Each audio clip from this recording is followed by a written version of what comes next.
My mother-in-law, Carla's, office always smelled of expensive scented candles and a quiet arrogance. I'd been in charge of the Midwest sales territory for 3 years, and every quarter I had crushed our targets. I knew all my clients' habits. I knew who wanted to talk about fishing before getting down to business, who preferred email over phone calls, and who hated a Monday morning delivery. Today, Carla sat in her high-back leather chair, the Chicago skyline a gleaming backdrop to her self-satisfaction. My wife, Ashley, was in a chair to the side, legs crossed, scrolling through her phone as if she had just gotten a breaking news alert. But her face was too carefully devoid of any expression. "Come in, have a seat," Carla said, folding her hands neatly on the desk. No small talk. That was a bad sign. I sat down, keeping my voice even. "What's going on?" She gave me a sympathetic smile, the same one I'd seen her use on clients she was about to drop. "We're making some changes to the sales team." Ashley's thumbs kept moving. She didn't look up. Carla went on. "We're bringing in Tyler. You remember him? Robert's son. He's going to take over your territory." I just stared at her. Tyler? Her friend's son? She nodded, as if I had just solved a riddle. "He's 23, full of fresh energy. I believe our clients will really respond to his enthusiasm." Fresh energy, I thought to myself. I thought of the 5-state territory I had built from the ground up, the clients who trusted me because I had driven through snowstorms just to meet them, the contracts I had fought for when our competitors were undercutting us. And she wanted to replace that with a kid whose biggest accomplishment was probably a group project in college. Ashley shifted in her seat, still pretending to be engrossed in her phone. She knew. She had known before I even walked in. The tension in my jaw grew into a heavier weight in my stomach. Carla leaned back, her voice dripping with sugar. "We just need a new perspective. A younger voice. New ideas. Does Tyler have any experience?" I asked, even though I already knew the answer. She waved a dismissive hand. "He's eager to learn. That's what's important." No. What was important was that she could do a favor for a friend, and my 3 years of hard work meant nothing. I stood up, buttoning my jacket. "So, when does this change take place?" "Monday," she said, smiling as if we were just scheduling lunch. "You'll have plenty of time to get him up to speed." Ashley finally looked up, but only for a second. She didn't look at me, but at the floor, as if she were inspecting for a loose thread. "Great," I said flatly. "Wouldn't want Tyler to start without my expert advice." I walked out before Carla could add any more of her fake kindness. My footsteps echoed down the hallway, and I could already feel the weight of every client handshake I had just been told meant nothing. I walked back to my office, the carpet muffling my footsteps, but not the shift in the air. News travels fast here. Not a single person met my eyes. They were all suddenly engrossed in their computer screens.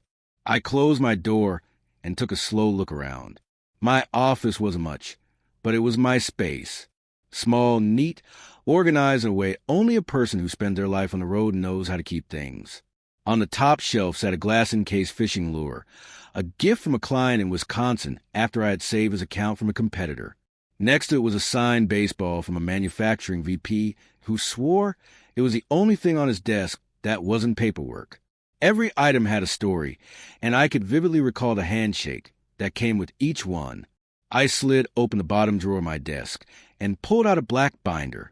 Its cover was worn and the corners were soft, and the spine was holding on by pure loyalty.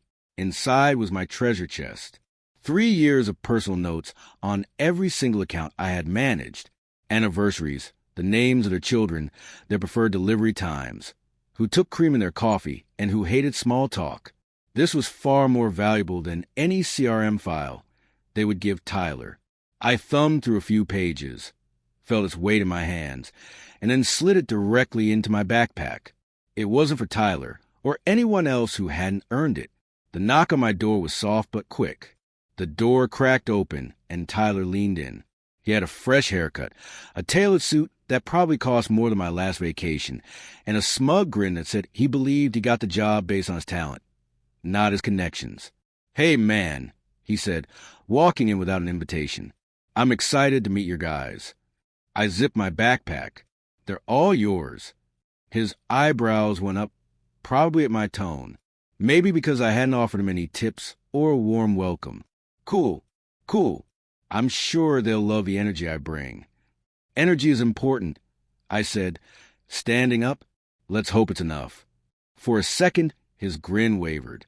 He quickly recovered, gave a short nod, and ducked back out. I took one last look at the office. The shelf was empty except for a blueprint I didn't care about and a stack of company memos I had never read. I slung the backpack over my shoulder, turned off the light, and stepped into the hallway. No one said goodbye. 2 days later, my cell phone lit up with a number I knew by heart. It was one of my biggest accounts. I answered, expecting a casual check-in. "Hey," the client said, his voice tight. "Is this Tyler kid supposed to be handling our file now?" "That's what I hear," I said. He couldn't answer a single question about our order history. He said he'd have to circle back. The silence on the line was thick with irritation. "You always knew our specs." "Always." I let that hang there. I'm out of the loop now, but I'm sure he'll get it sorted out. "Yeah," the client muttered. "We'll see." By Friday, Dean was blowing up my phone with texts. Dean and I had been in the trenches together for years. Now he was my informant, feeding me a play-by-play from the inside. Wrong order form sent to 3 accounts. His first text read. Then another, spell Henderson wrong on the invoice. Twice. An hour later, missed a scheduled call with Patterson. Blamed his calendar. I shook my head in disbelief. This wasn't bad luck.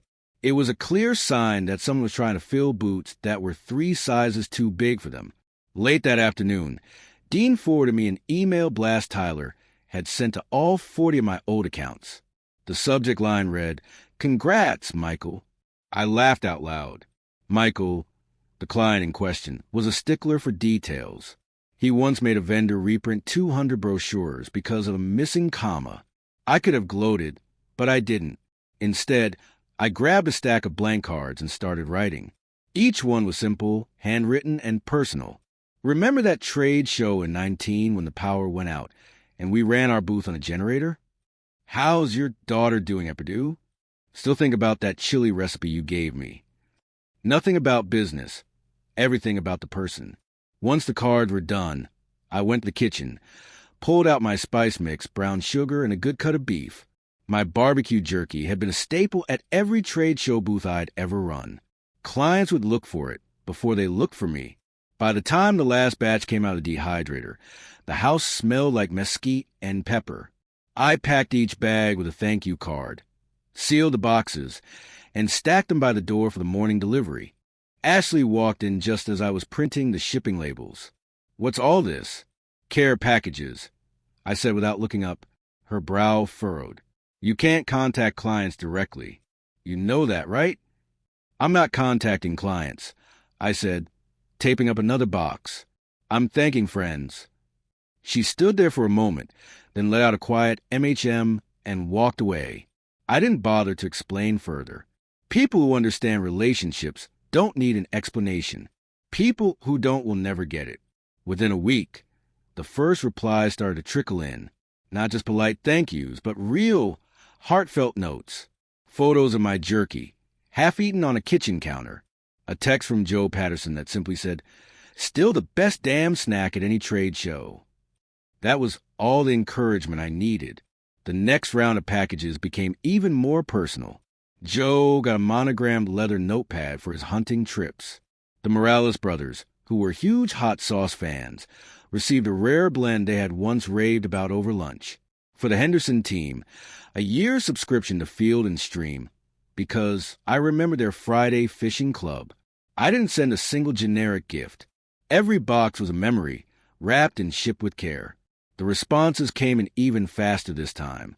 Photos of the notepad by a campfire.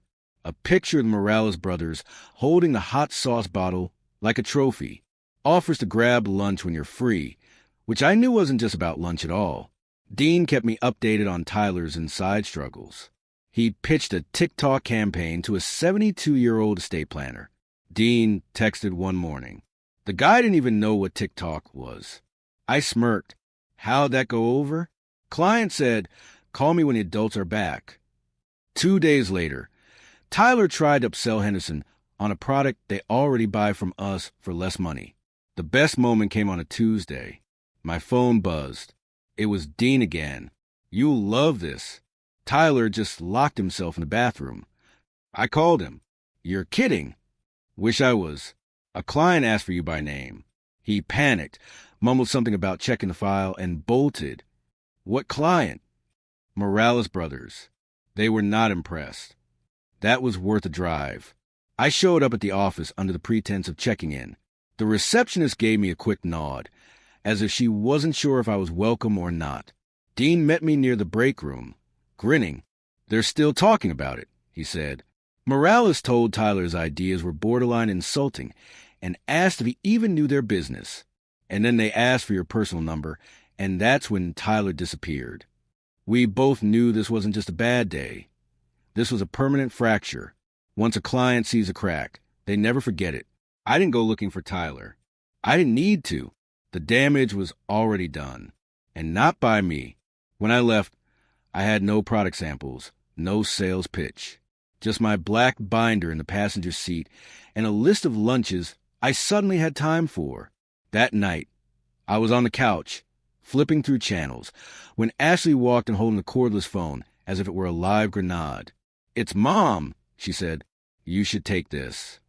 Her tone was flat, but her eyes had that quick, nervous flick. I took the phone. Hello, why are my clients leaving? Carla's voice hit me like a slap, high-pitched and frantic, a stark contrast to her usual calm.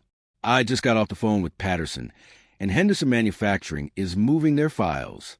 What is going on? I leaned back on the couch. You have to ask Tyler. Don't get smart with me, she snapped. These are accounts we've had for years. They're saying they don't feel comfortable anymore. They want someone who knows them. That's interesting, I said slowly, because I didn't know them for 3 years straight. She ignored the jab. We have all the information in the CRM. Every order, every contact detail. Carla, I cut in. The information in the CRM isn't the same as years of trust. Files don't have feelings. Files can't remember who lost a son in 2020 or who needs an order pushed early for a grandson's graduation. Files can't sit in a freezing plant 5 in the morning to make sure the loading dock crew gets coffee before a rush. The silence on her end stretched. Finally, she asked, So, what are you saying? That Tyler can't do the job. I'm saying you gave him a list of names and numbers. I had relationships. More silence. The panic in her voice had dulled, replaced by something heavier. Well, she said at last, thank you for taking the call. That's it. I asked, for now. She hung up before I could reply. I set the phone down on the coffee table. Ashley was still standing in the doorway, her arms crossed. She sounded bad, she said. She's starting to get it. I replied. Ashley didn't respond, but she stayed there for a moment longer before heading to the kitchen. 2 mornings later, I was chopping onions for stew when I heard a knock at the front door. It wasn't the polite 3-tap kind. It was heavier, like someone gathering their courage. I opened it to see Robert, Tyler's dad, standing there in a windbreaker, looking like he had slept in his truck. Got a minute? He asked. I stepped aside. Sure. He followed me into the kitchen, his eyes darting around as if he were afraid Ashley might overhear. I went back to the cutting board. Tyler's struggling, he said finally. He's trying, but he just can't seem to connect with these accounts. I kept my tone even. That's a tough thing to fake. Robert rubbed the back of his neck. I told him, just learn the clients. It's all in the system, but it's not working. They don't open up to him. Half of them barely return his calls. Robert, I said, setting the knife down, when you met your wife, did you win her over by memorizing her favorite color or by actually paying attention to who she was? He blinked at me, caught off guard. Well, I listened to her. Exactly. You can write down a birthday, but if you don't remember why it matters to them, it's just ink on paper. You can't spreadsheet your way into loyalty. He sank into a chair. The lines in his face looked deeper than I remembered. I thought enthusiasm would carry him. I didn't realize how much was built before he ever stepped in. That's the thing, I said. You can't inherit trust. You have to earn it. He nodded slowly, as if the weight of it was finally sinking in. I'm sorry this happened the way it did. I shrugged. Not my call to make. Robert stood, hesitated, then offered his hand. I shook it, feeling how cold his was. Thanks for being straight with me, he said. He walked out looking older than when he came in. I watched his car pull away, the taillights fading down the street.